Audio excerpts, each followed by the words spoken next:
Well, hello, guys. Welcome to another Wow. wonderful world of Theme Park History 101 presented by Laughing Place. I am your host, Jeremiah Good, on the East Coast. I just did a doobie. You did it. You did it, though. You got it.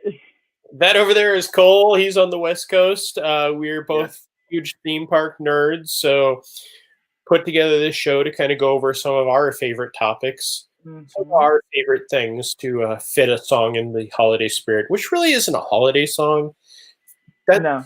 It's never like I used to have to sing it in choir during Christmas. It wasn't really a holiday song. It's just I know. I just watched Godmothered, which wasn't really a holiday movie either, but they sang that song.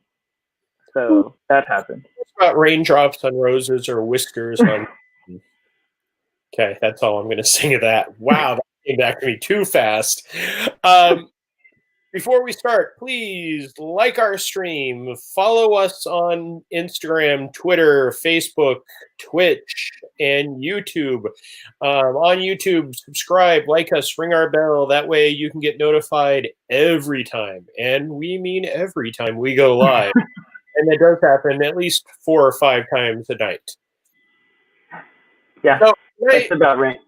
Where we left off from last week, we are going to be jumping in our way back DeLorean time machine and visiting one of my favorite times. Cole would be interested in going to it, but it's not someplace he'd choose right away. Mm-hmm. We are going to go to the 1964-65 World Fair.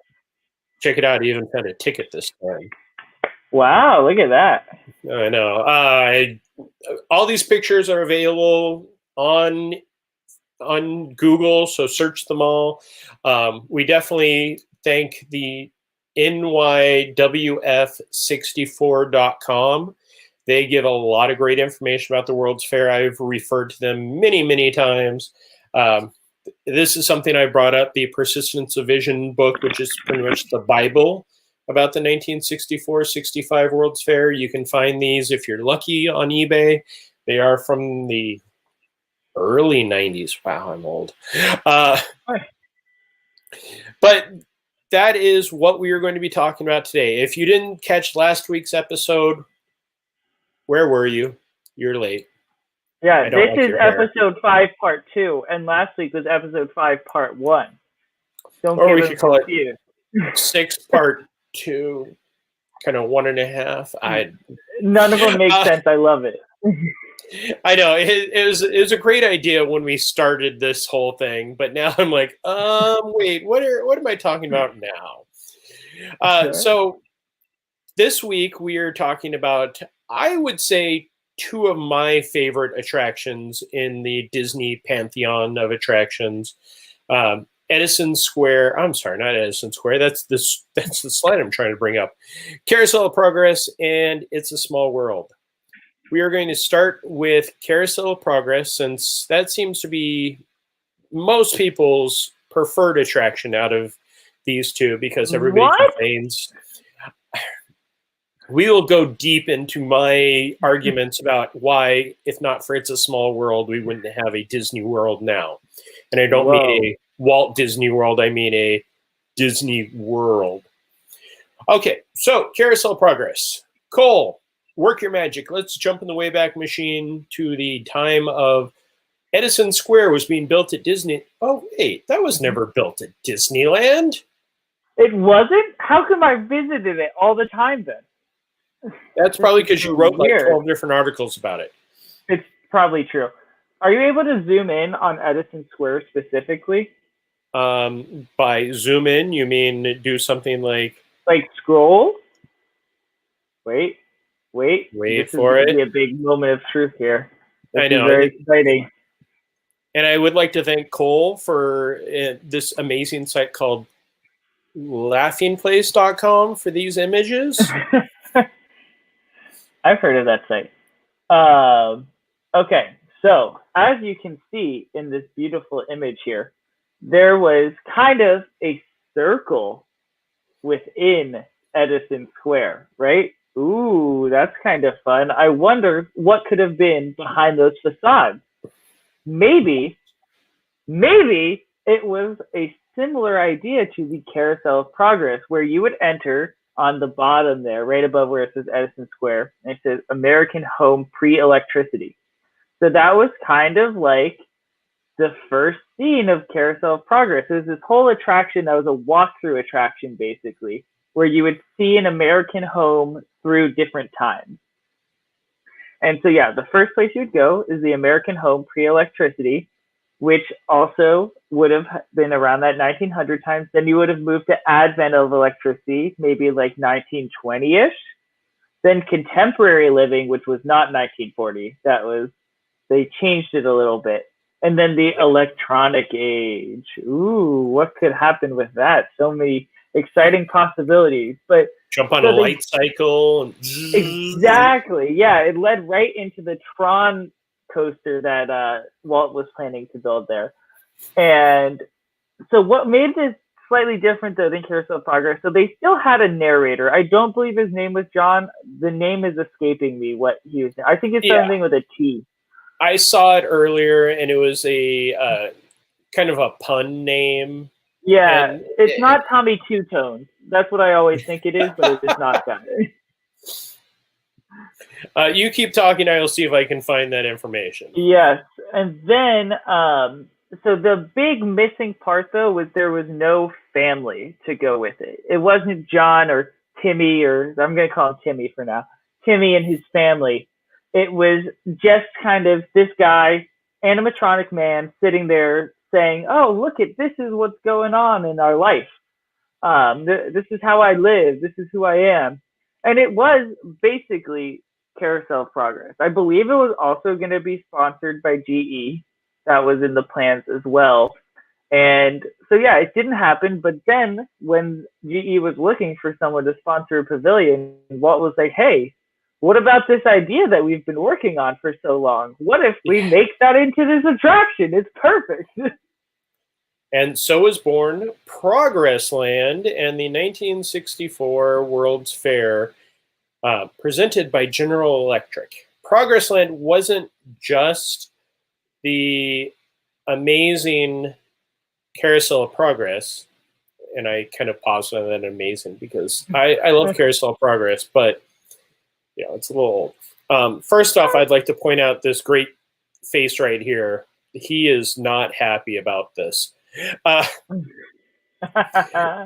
So let me read the description. That is, I'm sorry? It looks like it says Ogres and a Walt Disney presentation. Yeah, I think it was Ogres Land at this point. They changed it. It was they wanted then. Yes.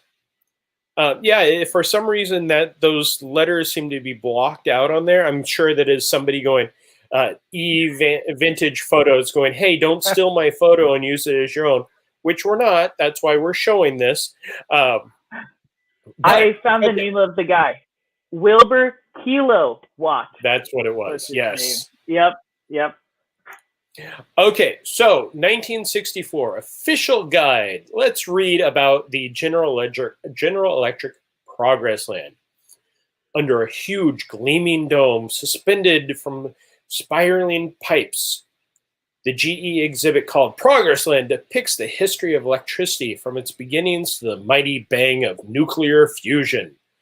The multi-part show produced by Walt Disney uses a unique theater. Here, the seated audience is carried past a number of stages. There are reflecting mirrors, startling visuals and sound projections, and in the climax, neutron containers and other instruments to document this is just a lot of thermonuclear fusion. The admission was free for this. The length of the show was 45 minutes, and 250 people could be admitted every 4 minutes. So if you think about it now, I mean, some of the information I read was they were pushing through thousands of people an hour. As many as 45,000 people per day enjoyed the Progress Land show, which I don't think is correct. But no matter what, even with what did you say, 45,000?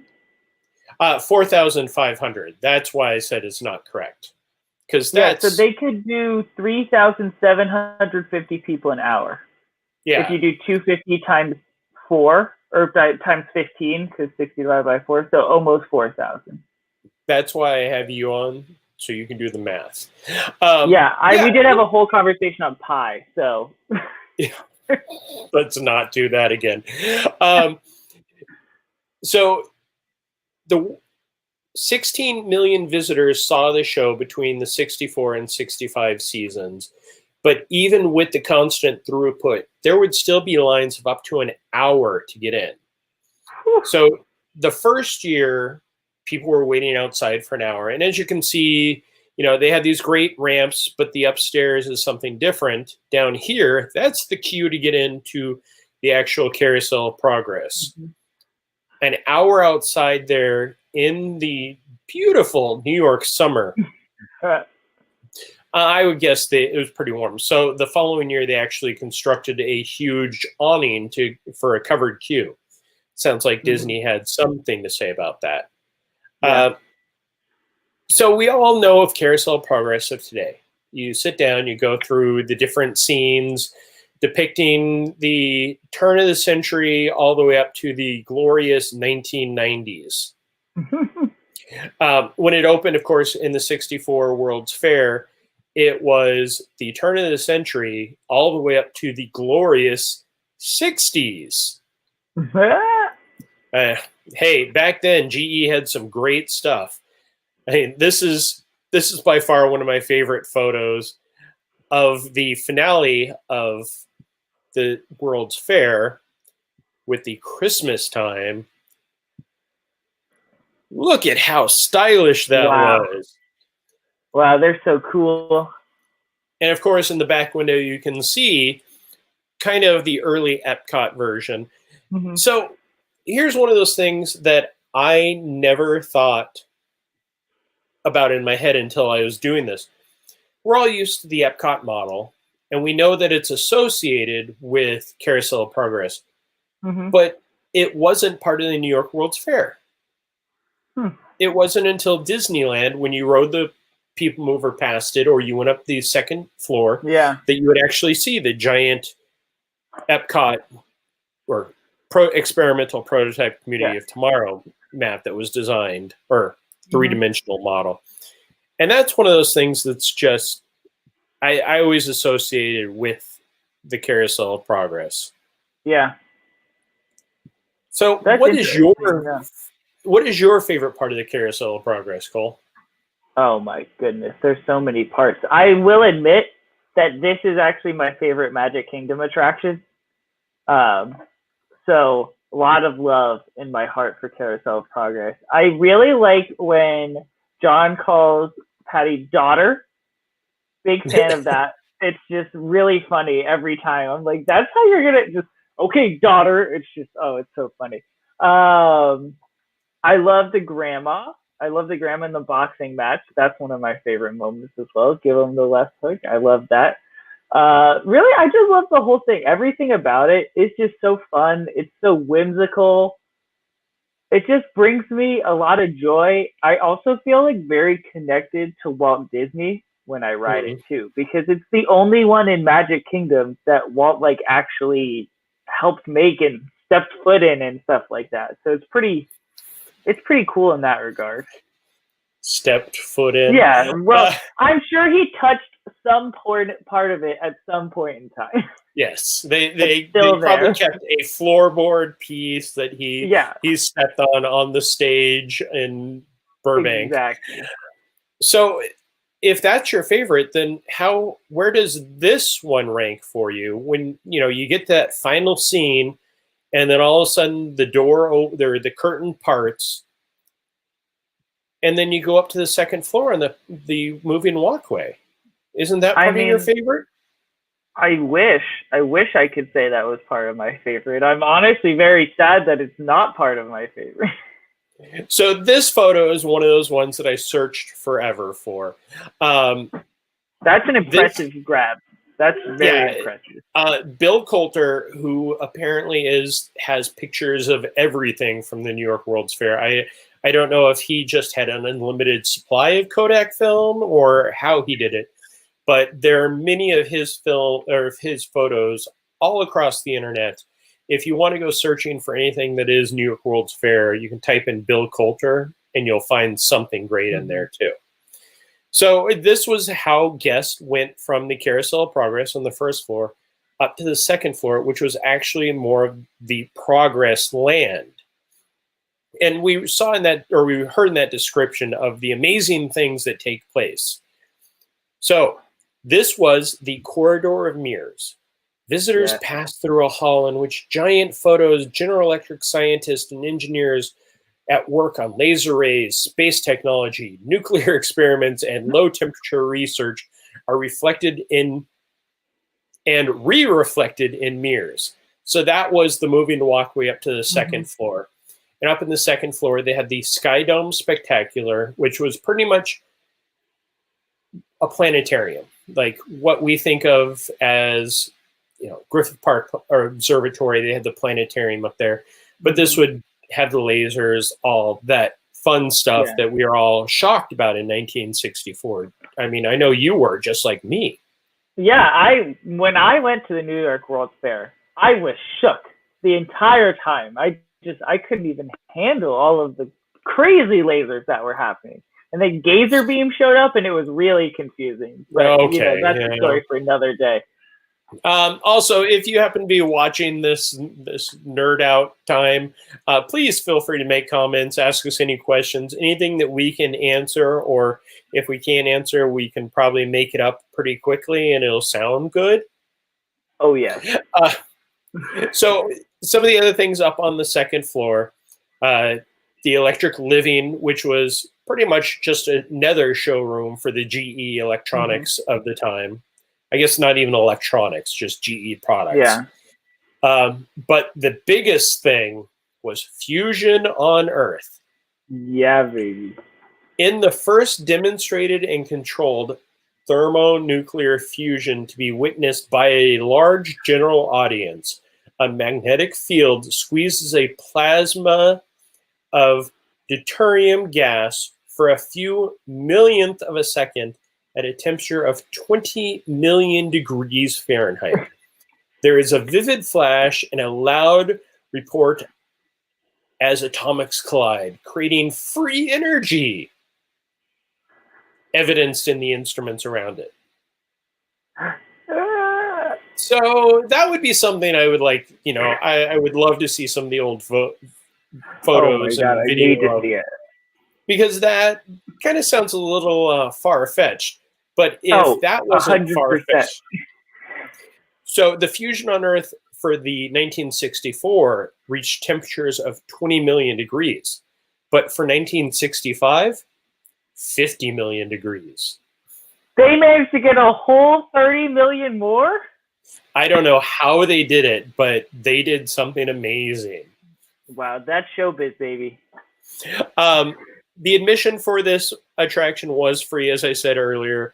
The show starts every 4 minutes. And,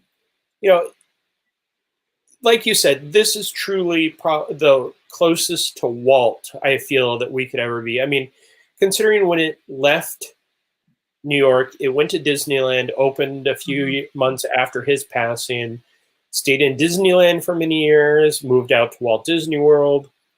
Not only was it a hit in Walt Disney World, I still waited like 40 minutes the other day to go on it. And we're talking 2020. Yeah. I mean, sure, social distancing may have a little bit to do with it, but it still draws the crowd. And, a couple of things that we can't talk about Carousel Progress without talking about is, of course, the best song ever written by the Sherman Brothers. Cool.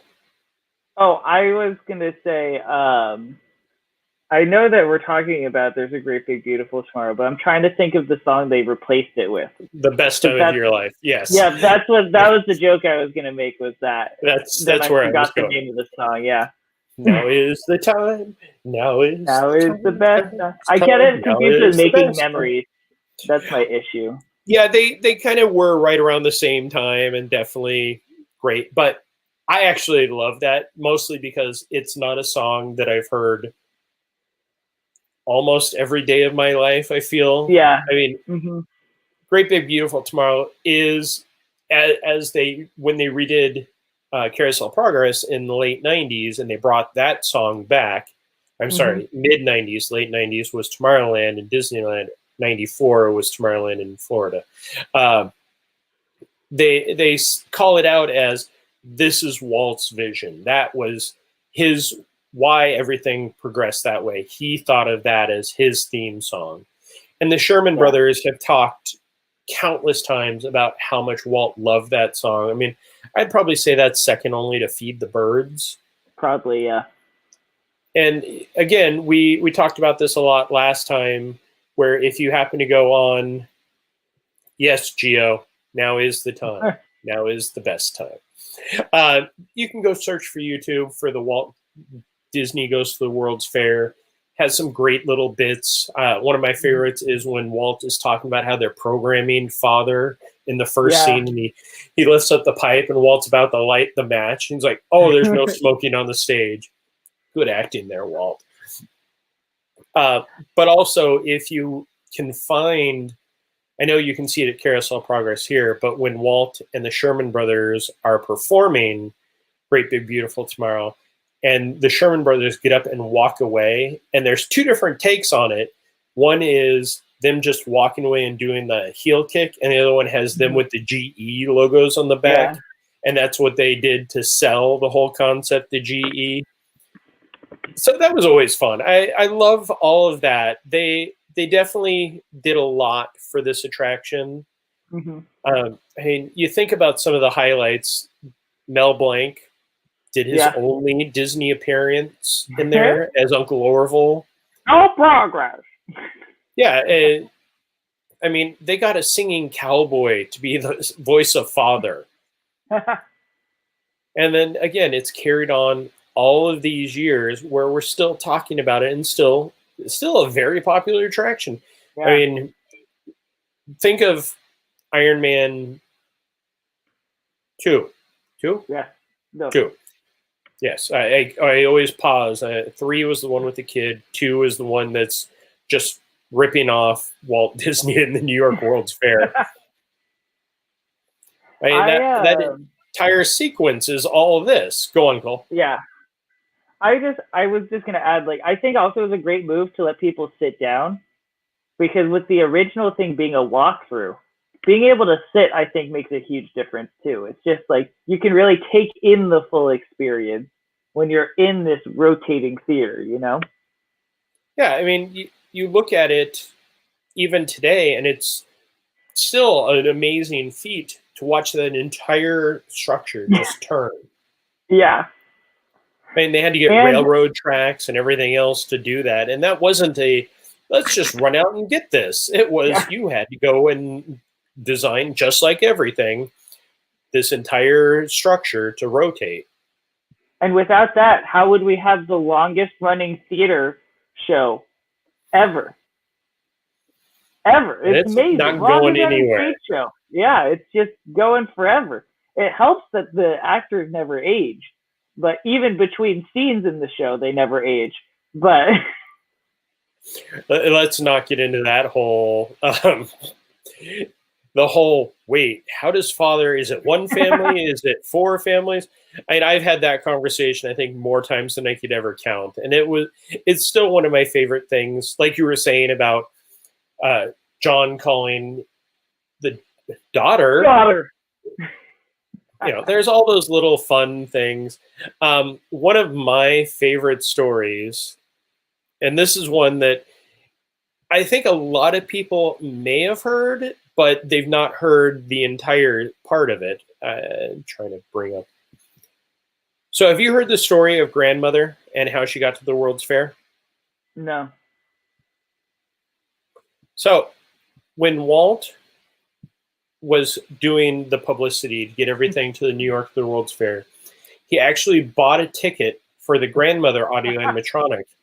They rolled her on, put her down in a chair, flew her to New York, Nobody thought she was anything but just asleep.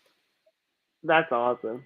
Yeah, I mean, what kind of advertising is that? Like, Walt was a genius. Like, oh, we'll just stick an audio animatronic on a plane and fly it over there. Yeah. And you look at it now, you may question Grandmother there, but and one of the nice things about Grandmother is she, you know, even in the afterlife, she has lived many, many years past her original function, as we can see. Well, she's still a rockin'. That's one of the. Oh, sorry. Well, she's got to rock him if she's going to rock him, sock him, obviously. Mm-hmm. Well, you know, yes, she's still alive in the current one, but her in the afterlife. Oh my God. When you go into the ballroom of the Haunted Mansion, she is in the rocker down by the fireplace. Wow. It's the same. Yeah, it's the same design. It's everything that's there. Yeah. That's very cool. So I have one final thought on Carousel Progress. And it's talking about making it progress now. I was just about to ask you. Yeah, here's my thought. As much as I love that show, like obviously, as I said, it's one of my favorites. I do think it is due for an upgrade. And what I would like to see is they space out the years more. Because it feels very weird to jump about 20 years at a time. And then, boom, suddenly you're in like today or a few years from today. Like, that's a big jump. 60 years after going, or 80 years now. Sorry, why did I think it was 2000? Yeah. 80 years. Like, that's a big jump. So I'd love to see them keep 1900, move the 1940s scene to 1920s. Then we make a scene that's like beginning of the computer age. So like late 80s, early 90s. And then we do some future thing. Just go crazy with it. That's what I would love to see today. Just go crazy. We can find out if Grandpa's still in his 80s. His golf score, you mean? Yeah, exactly. I was about to ask, that was my next question, was what would you do if you could update Carousel Progress? I mean, I definitely am in the same boat as you, where they need to do something to update it a little bit more. Mm-hmm. You know, I know in the years that they've done different projects, they've said, oh, Carousel Progress may be going away. No, it doesn't need to go away. It just needs some love, just like all the attractions. And if they did just a couple of updates, it would be an amazing thing. Mm-hmm. And, you know, hopefully as we move into the next few years and things start to head back up, we can see how that looks. Disney, just let us know. We're here for you.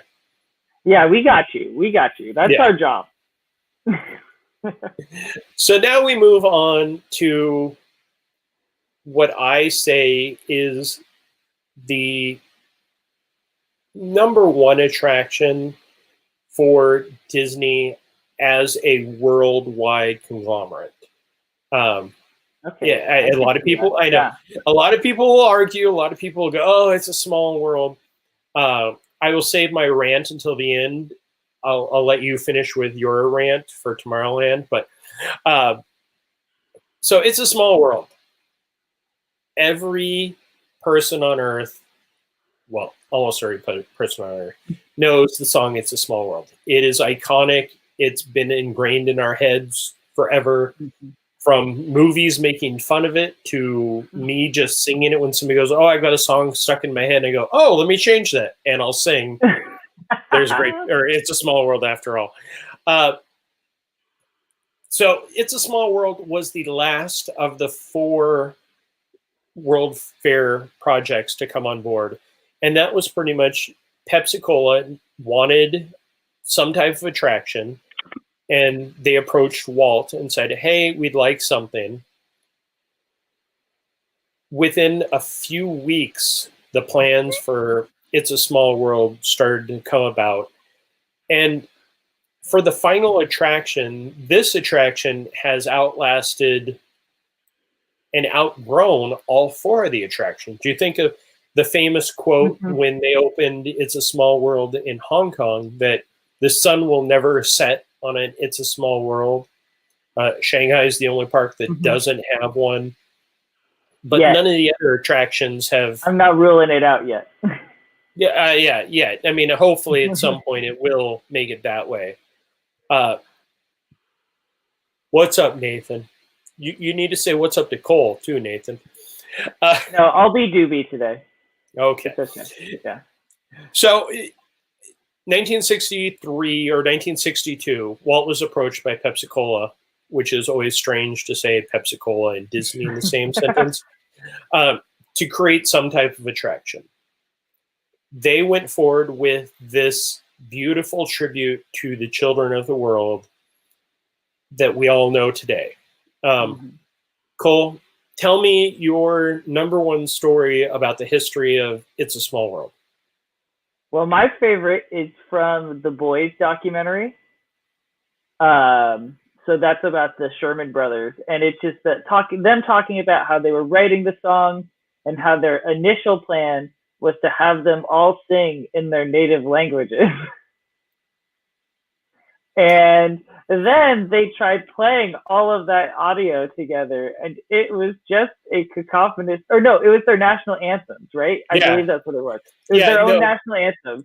So then it was just this giant cacophony of all this terrible sound. And they said, okay, maybe we should write a song for this because what we just did does not work. Yeah, well, actually, that was Disney had that concept, and then Walt, and then they brought in the Sherman Brothers. Yeah, which again, the Sherman Brothers, my favorite story comes off of that, and I've heard the Sherman Brothers, both of them at one point had told this story where they were driving somewhere with Walt, and I want to say it was still in the studio days before the World's Fair, and their idea was to donate all the proceeds of the song It's a Small World to UNICEF. And Walt slammed on the brakes, pulled over to the side, and said, "You can't do that. That money will be your children's college tuition." And they didn't. And, again, we look at it now, every single Disney CD album or compilation that comes out still has It's a Small World on it. So you think to this day, they're still getting some money. Yeah. So they decided to create a boat ride. Actually, let me jump off this because I have one slide. Again, I love that picture though. Fun things that I find. That should be your sub show. Fun things that I find with Jeremiah. Let's not get into my collector's corner ID. So when Walt came up with the idea, or when Pepsi-Cola approached Walt went to his Imagineering group, creative group at that time, and said, "Okay, good news, guys. We have a fourth pavilion we're building."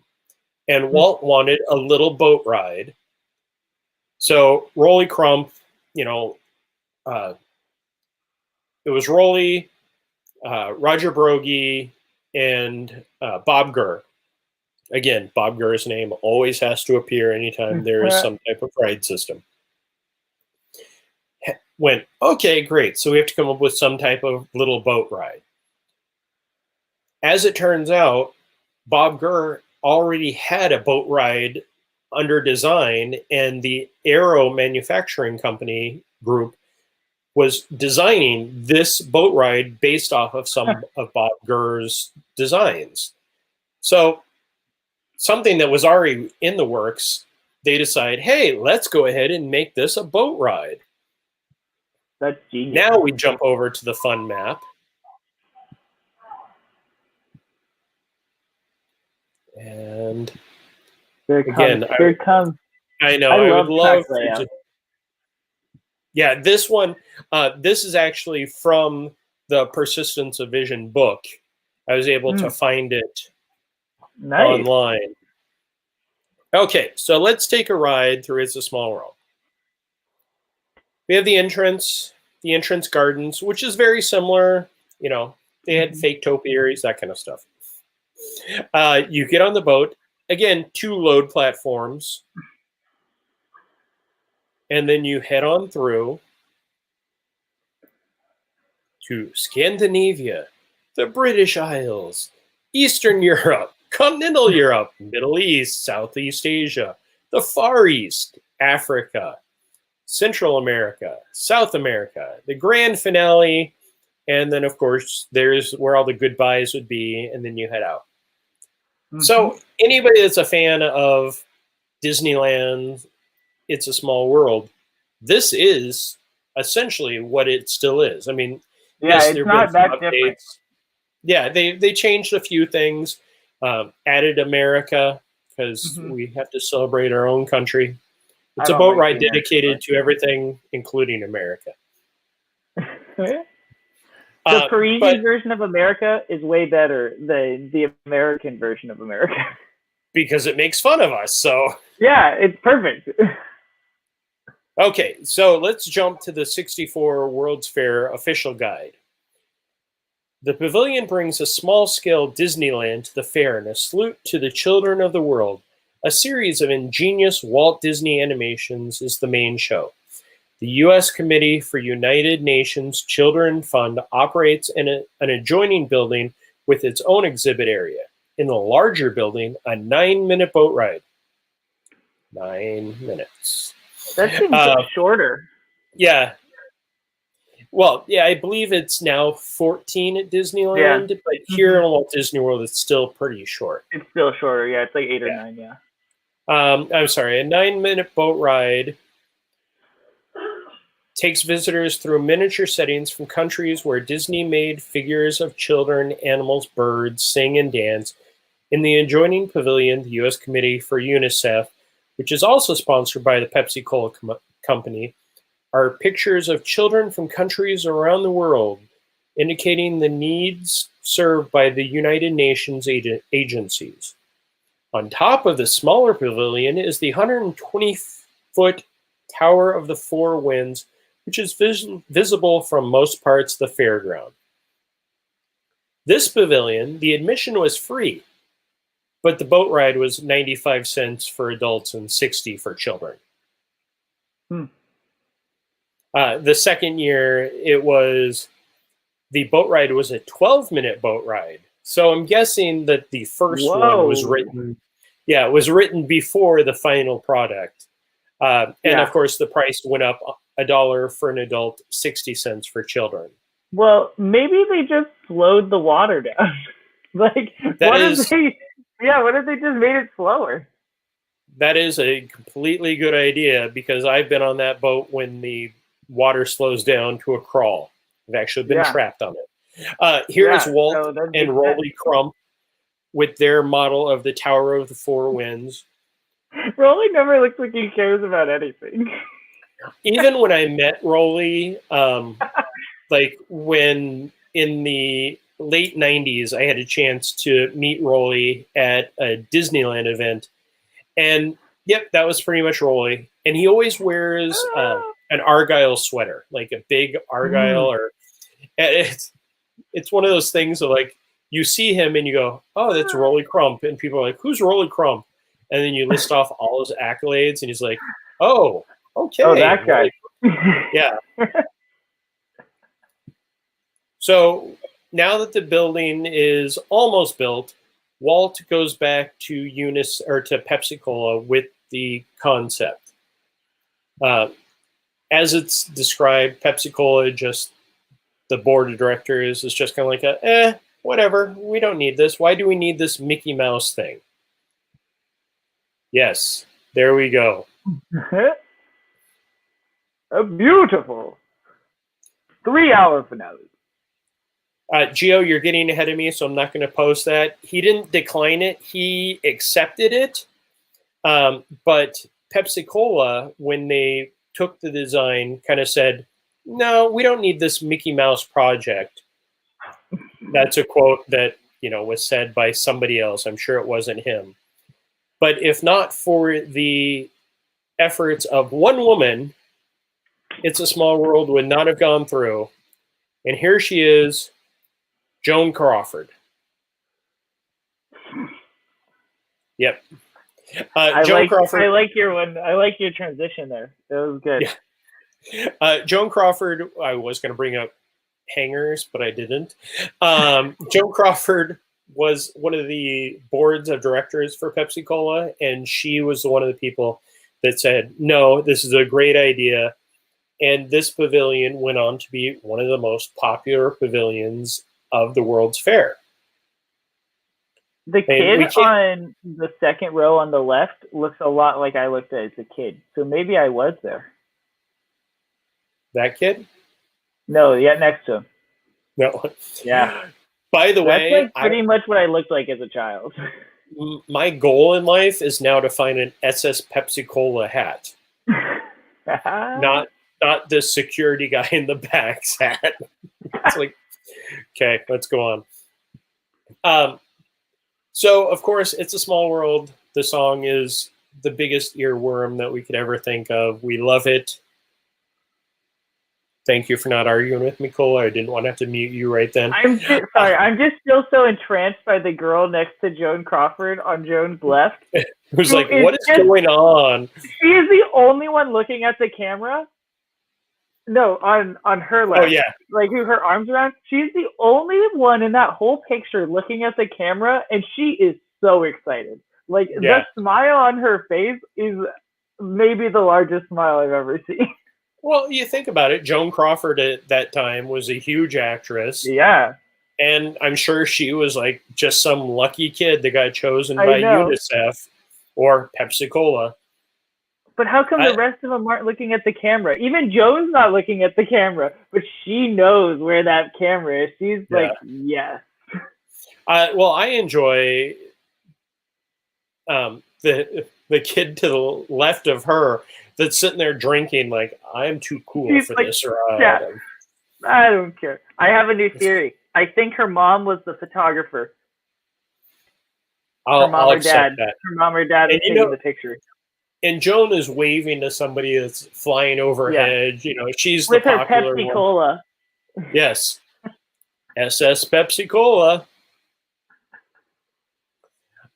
So this attraction was, like I said, one of the most popular attractions. Has gone on to not only move to Disneyland, but Walt Disney World, Tokyo Disneyland, Paris, and of course the last one opened up in Hong Kong. I know Doobie would be here going, wait, has anybody ridden all these? And I will just jump ahead. I've had the chance to ride every one except the one in Tokyo, which was down for refurbishment when I was there. But I have 2 horror stories for It's a Small World before we dive into the music and any of the extra fun stuff about it. When I was a cast member at Disneyland, when they shut down It's a Small World to add the Disney characters, it had shut down right after summer, and then they reopened it at Christmas for It's a Small World holiday, and then they shut it back down to finish the additions of the characters. When they were just starting the testing for it for It's a Small World holiday, I got the call, hey, do you want to ride it? It's like, sure, I love It's a Small World. Went over there, got on the boat. Ahead of me in the boats were Tony Baxter, all the Imagineers working on it. We make it through. We are in the finale scene right next to the can dancers. Also, let me state, this was no music, nothing at all. Most of the dolls weren't even fully dressed. Wow, it was just, it was. And so going through, you'd hear the clicks. So we make it in the finale scene. We're sitting right next to the can dancers, and we don't move. We don't move for 20 minutes. Oh my gosh. This was as the park was closing. So the closest that I could figure is the Imagineers got off. Everybody's went, okay, that's it. We're shutting it down, because the water stopped flowing and everything just came to a dead standstill. Oh my goodness. One of the cast members I was with actually had to call Central Communications to call attractions to have them come back to the attraction to start it up. We got off, and we had everybody going, "Oh, we're so sorry. We had some technical difficulties. We apologize. It wasn't." Yeah, it went down. They shut it down. So it was a fun experience. Oh my gosh. But one of my favorites is when I was in Hong Kong. It's a Small World is very beautiful. It's very much like the Disneyland. You have the display outside, you go in, but they have a queue inside. So we get in, and you think of today with social distancing and how 6 feet, that has become the norm of the world where everybody keeps their distance. This was 4 years ago where there was no social distancing. And in Hong Kong, just like it was in Shanghai, people don't understand the bubble around people. So it was very tight. And we walk into this queue that is just massive. It is a giant black box with a few displays. And I just watched the queue wrap around. Yeah, we waited in that queue for 45 minutes. And I had people so close to me that I would have nightmares if that were happening today. Oh my God. Okay, enough of my horror stories. So It's a Small World. Of course, the dolls were created by, all the animatronic people. But their costuming was done, of course, by Alice Davis, wife of Mark Davis, the Imagineer who, again, helped create most of the things that we think of. But the design was a Mary Blair design of the whole look of the entire building, which Walt fell in love with on one of his trips to South America, heard art design, and then went on to pretty much give her the carte blanche of these attractions. And now they are everywhere. She was pretty incredible. Yeah. She was so good. I love Mary. I think she's up there in my favorite Imagineers. Like, I think she's top 3 for me. Big fan. Yeah, I love going through the contemporary that has her tile work on it. That mural. Yeah, even if I'm just kind of riding through, I will always get close to the window and look up at the 5-legged goat and look around at everything. It's one of the things that draws guests. It was the only thing that drew guests to the back of Disneyland for many years. I mean, before Toontown and the Fantasyland Theater, It's a Small World was in the very back. And I can remember that is the first attraction I ever remember going on as a child when I was 4 years old. And to this day, okay, now we're going to start with my rant. Hang on. It's a steel doobie. Okay. So, if not for It's a Small World, there would not be the Disney World that we have today. Cole, this is where you go, why, Jeremiah? Can you tell me more, please? Thank you for asking. So, the New York World's Fair was designed not only for all these great pavilions, but it was also designed for Walt to test out the East Coast crowds. I mean, it's been stated in many different things that the East Coast crowd was more sophisticated than the West Coast crowd. So these different attractions were all something that were great. But you think of Carousel Progress, that one was Walt, but it was technology. It was something new to see. It kind of fit in with the World's Fair. Great Moments with Mr. Lincoln. It was an animatronic. It was the first human animatronic, blah, blah, blah, blah, blah, blah, blah. So that was something that was fit perfect. Ford's Magic Skyway. It's Ford. You get behind the wheel of Ford, there was going to have a crowd for that. But this little boat ride themed after Children of the World, sponsored by Pepsi-Cola and UNICEF. If you think of Walt Disney's Disneyland at the time, this was what Disneyland really was. It was an attraction that appealed to families, not just the sophisticated.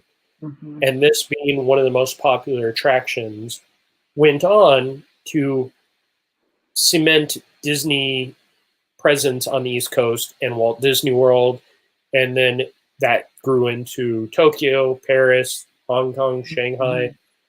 I mean, if you think about it, if this had failed, Disney World may not have been here by now. I'm sure by now it may have, but who knows if Disneyland would have even kept going. I mean, we did move all of these over to Disneyland to kind of reinvent itself. So that's my rant about that. I don't think that should have been called Jeremiah Rant. I think that should have been called Jeremiah Makes Excellent Point. I think it's really, really what it is. I never thought about it that way, but that's very true. It was really the only one that was like, it had nothing going for it, but it's a Disney attraction. And that's one of the things. When I was a cast member at Disneyland, I had the chance to teach traditions, which is taking new cast members through the parks and showing them everything.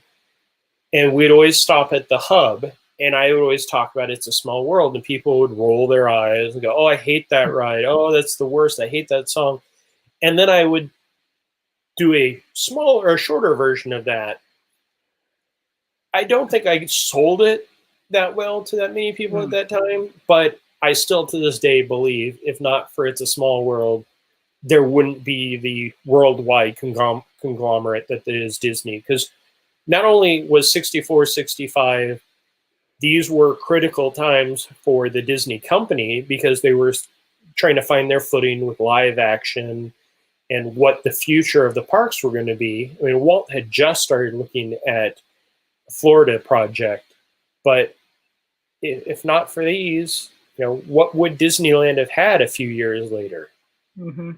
Yeah. Okay. Now, yeah, I have something to bring up. Okay, hang on.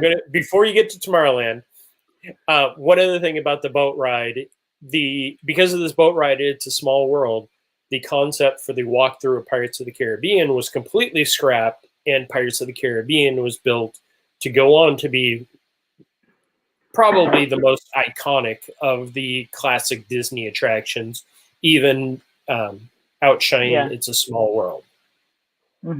Cole, your turn.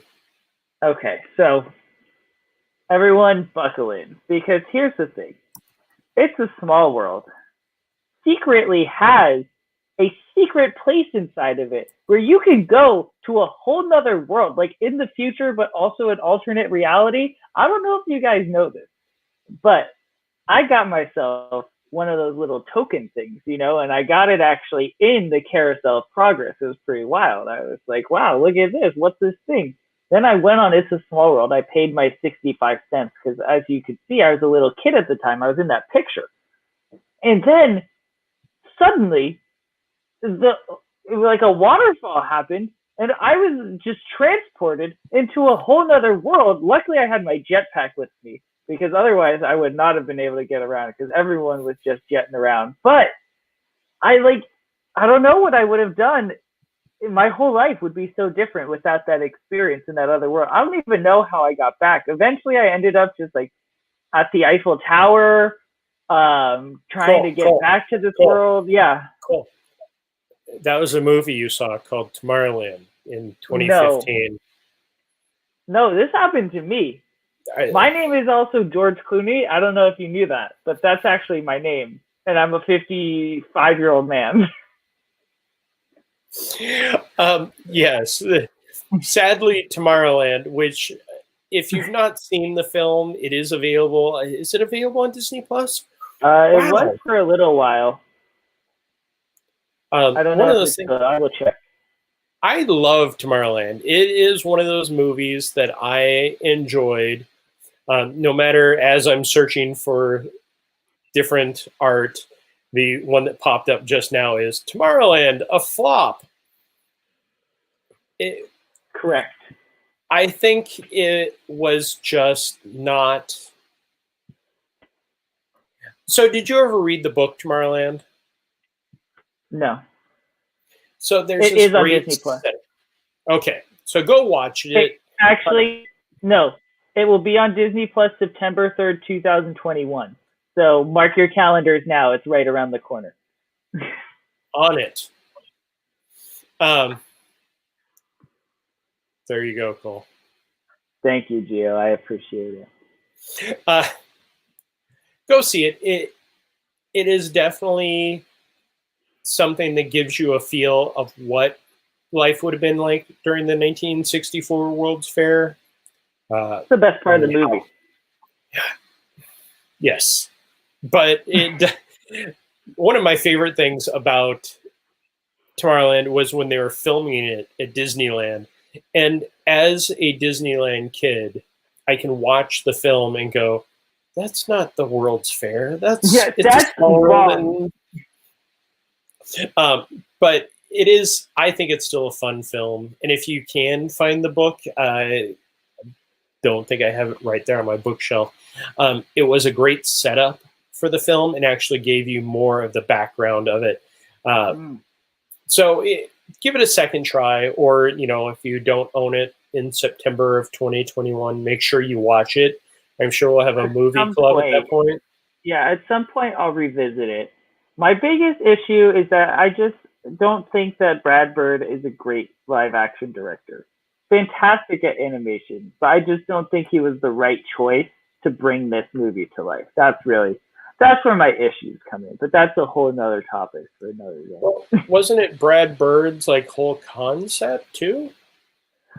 Yeah, but I don't know. The concept is okay. It's not the execution of the concept should have been a lot better than it was. Yeah, I love Hugh Laurie, but his whole thing, it doesn't make sense. The concept could have been so much cooler. They don't spend most of the movie in Tomorrowland. That's where everyone wants to spend the movie. Why aren't they there? Why are they in now? I don't know. Okay. And with that, not seen Cole ever get that excited.